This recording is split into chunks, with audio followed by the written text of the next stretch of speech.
Have you ever felt like you had to move to get what you wanted because you thought God wasn't seeing you or hearing you? In this video, I talk about how you can end up on a path you have no business being on because of impatience and desperation. For a couple of years, I found myself playing both sides of the fence with my faith. I have always believed in God, but had no real direction, conviction, or relationship. I moved over 3,000 miles away from home and was basically by myself trying to figure out things. Things like where to live, how to pay for it, how to cover other bills, etc. I don't exactly remember how I was introduced to it, but it was a slow and steady spiral into New Age practices. At one point, I had run into some trouble. Money was dwindling slowly but surely, and my full-time job was paying me just enough to barely live paycheck to paycheck. So I was trying to figure out how to get money or turn my situation around. Jobs were not contacting me, and this was before I heard of the side hustle, the get up and go do something kind, not the create something and try to sell it online kind. So I would come across things that claimed that all you had to do was write affirmations 10 times or more every day or other things, and whatever you want would come to you. And I said to myself, sign me up. This type of content was all over the place, on social media, YouTube, in my inbox because of the things I signed up for. I followed one lady on YouTube very closely, and she talked about all the abundance that was coming her way from apartments and cars, trips, love, etc. And yes, even money.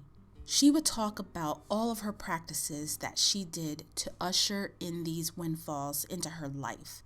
What she was writing, candles she would use, how long, how many, and on and on and on. If I wasn't super desperate, I was getting there, so I decided to try some of the things. During this period of my life, I read books, sat in on webinars, and even joined a manifestation meetup group. Remember Meetup? I heard phrases and words like energy, the universe, and source. Very woo-woo.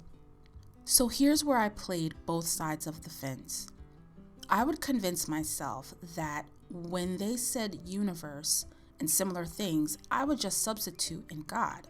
For instance, they would say the universe will, and I would say God will. I tried to convince myself that that was better, but I never understood and never asked why they didn't say that. I even tried to get my sister to read up on it because it was supposed to be so powerful and transformative. She wasn't having any of it. But you know what? I never did feel right about it. That's why I had to try to find God in it. Whether that meant pointing out scripture that talked about manifesting or writing your vision down, etc., to justify me doing all of these things. I was forcing God in it to make me feel better about engaging and entertaining it. The interesting thing about it is that even though I was writing things in my notebook 10 times in one setting, or saying affirmations X number of times, nothing changed. In fact, in some ways, it got worse. And as I've mentioned before in other videos, I realized I had to surrender to God and go directly to Him and tell Him that I was unable to fix the problem myself. And after that, things did eventually turn around for me.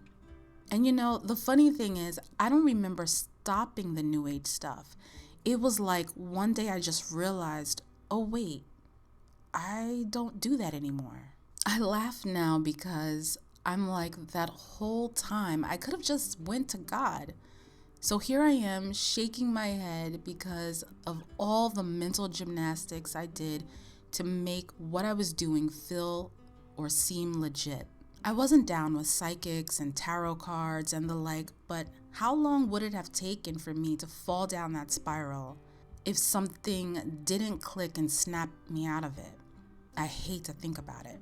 The other day, I found some manifestation journals that I had where I used to write down the affirmations and scripting, etc. And I just threw them away. And here's why that's a big deal to me. Because it's hard for me to let go of things that I documented. But with this, I felt nothing, no attachment, and no remorse. I'm not saying that affirmations are wrong, but I think it becomes a problem when you attribute the power of receiving or being whatever is stated in that affirmation to something else other than God. You have to give the credit to Him. If you take anything from this video, I think it should be to remove all the counterfeits out of your life and go to God directly with your needs, wants, and desires. And when things finally turn around or your prayers get answered, thank Him and only Him. I think the reason why I was so attracted to this or to these practices is because of the promise of rapid response. And what I mean by that is whenever I heard someone talking about doing these types of things, it seemed like they didn't have to wait that long to get what they wanted. And that was the appeal. When you are in a desperate or semi-desperate situation, you go for ease and quickness for your solution. And these practices had both, from what I was seeing and hearing. What I'm learning now, which I never really thought about before, is something has to happen in the wait. Whether that is God fixing that place or that person or whatever so that it's just right for you. Or God is working on you so that you are ready for that place, that thing, or that person. And although I still have a hard time accepting this, as we are so conditioned now to get things when we want them and how we want them, I feel that there is a beauty in it now. The beauty, I believe, is found in the whole idea of God preparing something for you and just for you. How special does that make you feel that something is being prepared for you? And the fact that the other possibility is Him preparing you so that you will not mess it up, so that you will be able to steward whatever it is well. How thoughtful is that? That He knows that if He gave it to you too soon, that you would not be able to hold on to it for long. So He wants to take His time working something in you or out of you so that you can fully enjoy what it is He has for you. I think that is so beautiful. If only we can remember this when it counts. I thank God for finding me and helping me release these counterfeits, these destructive practices. And I thank God for forgiving me when I was playing on both sides of the fence. And He will do the same for you. Let me know in the comments if you ever found yourself doing things that were the opposite of trusting God and His timing, and how did it turn around for you? Until the next one, take care.